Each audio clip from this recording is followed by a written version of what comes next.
কানে চুপ করে আসেন। 200 কোটি মুসলমান, তাদের কাছে এটি পরিষ্কার রয়েছে। সুতরাং আপনারা যদি ফিলিস্তিনের পক্ষে ভূমিকা পালন করে তীব্র প্রতিরোধ যদি করে তোলার ঘোষণা না দেন, প্রত্যেক রাষ্ট্রের জনগণ ওই শাসকের বিরুদ্ধে বিক্ষোভ তৈরি করবে এবং তাদেরকে নিজ নিজ রাষ্ট্র ক্ষমতা থেকে তাদেরকে হটিয়ে দেওয়ার জন্য পদক্ষেপ গ্রহণ করবে। সংগ্রামী ভাইরা আমার, তাই মুসলিম রাষ্ট্রের প্রতিনিধিদেরকে বলতে চাই, সাহসিকতার সাথে পদক্ষেপ গ্রহণ করুন।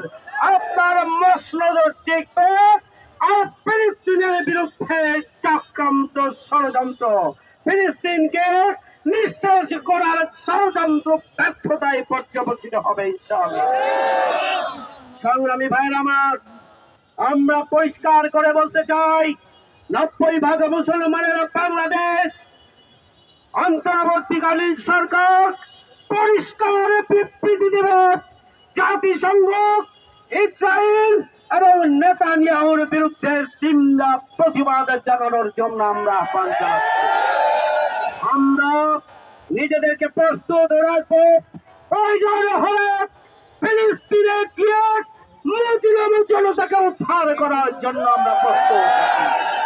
সেই জন্য একদিকে নিজ নিজ দেশে আমরা বিক্ষোভ সমাবেশ প্রতিবাদ চালিয়ে যাব, নিজ নিজ রাষ্ট্রের সরকারের কাছে আমরা দাবি জানাবো ফিলিস্তিনিদের পক্ষে রাষ্ট্রীয়ভাবে দাঁড়ানোর জন্য।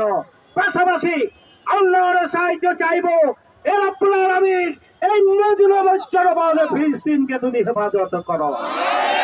সন্ত্রাসী ইসরায়েলি বাহিনীকে তুমি তছনছ করে দাও, ইসরায়েলকে পৃথিবীর ইতিহাস থেকে মুছে দাও। সেই দোয়া আমরা প্রতিদিন মহান রব্বুল আলামিনের কাছে করব। আমরা ফিলিস্তিনের ভাইদের পাশে দাঁড়ানোর জন্য ওই ইহুদিবাদী ইসরায়েলদের পণ্য আমরা বর্জন করব ইনশাআল্লাহ। সবাইকে ধন্যবাদ আজকের আয়োজনকে সফল করার জন্য, ইমানের দাবি পূরণের জন্য, আগামী দিনে ইমানের দাবি পূরণের জন্য, দেশের জন্য, জনগণের জন্য যখনই আহ্বান জানানো হবে, আপনারা রাজপথে বিক্ষোভ মিছিলে অংশগ্রহণ করে তা সফল করবেন। সে আহ্বান জানিয়ে আমার কথা শেষ করছি। আল্লাহ হাফেজ। বাংলাদেশ জিন্দাবাদ, বাংলাদেশ জামাত ইসলামী জিন্দাবাদ, ফিলিস্তিন বিজয় হোক। আসসালামু আলাইকুম।